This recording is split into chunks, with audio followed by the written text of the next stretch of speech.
Bonjour à tous, le Kia Xceed, une BMW série 5 électrique de 720 chevaux et la Ford Mustang Bullitt de retour en production, c'est notre sommaire du jour.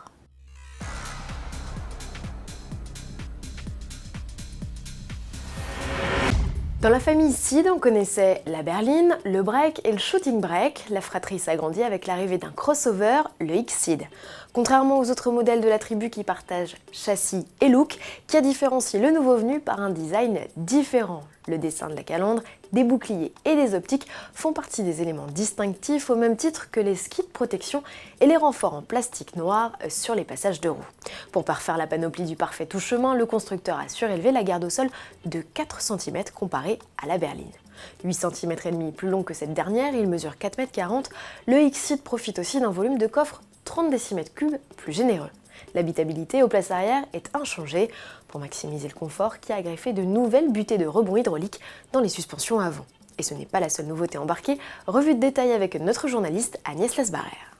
L'architecture intérieure provient bien de la famille Xceed, on a une bonne qualité perçue, mais ce Xceed innove avec, pour la première fois, c'est vraiment le premier modèle Kia à adopter des compteurs numériques. On a une belle dalle de 31 cm, c'est-à-dire 12,3 pouces. Et puis aussi, on pourra bénéficier d'un écran qui là est beaucoup plus grand puisqu'il fait 10,25 pouces, soit 26 cm, alors que normalement dans le reste de la famille, on ne peut avoir que du 8 pouces.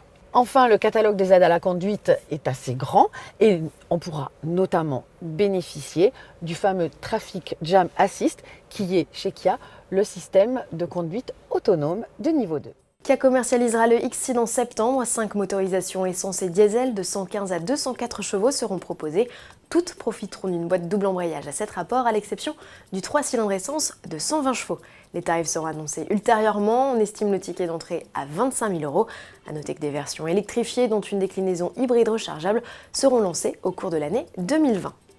L'électrique BMW s'y intéresse de près et n'hésite pas à mettre au point des prototypes surprenants pour explorer toutes les pistes. Ainsi, dans le cadre de sa conférence sur les mobilités de demain, où il a présenté le concept de M1 du futur, le constructeur a également dévoilé un prototype de série 5 baptisé Power BEV. Faisons simple, la berline embarque 3 moteurs électriques de 5e génération. L'un est installé sur l'essieu avant, les deux autres séparément à l'arrière. L'ensemble développe une puissance maxi de 720 chevaux, de quoi accélérer de 0 à 100 en moins de 3 secondes. Ce modèle n'a pas vocation à voir le jour, il sert juste de laboratoire de mise au point au iX3, à la différence que le SUV 100% électrique BMW attendu en 2020 n'aura lui qu'un moteur au lieu de 3. Autre innovation présentée par le constructeur, une BMW série 7 avec un système de conduite autonome de niveau 4. Concrètement, les pédales et le volant restent, mais le conducteur peut totalement lâcher prise, voire prendre place directement à l'arrière. En attendant de voir débarquer ce genre d'engin sur nos routes en 2022 possiblement, BMW travaille sur de nouvelles fonctions au dispositif de conduite semi-autonome actuellement disponible. Le constructeur a par exemple présenté un régulateur de vitesse adaptatif avec fonction de reconnaissance des feux tricolores. Le dispositif est ainsi capable d'arrêter automatiquement votre voiture au feu rouge ou ralentir à l'approche d'un feu orange.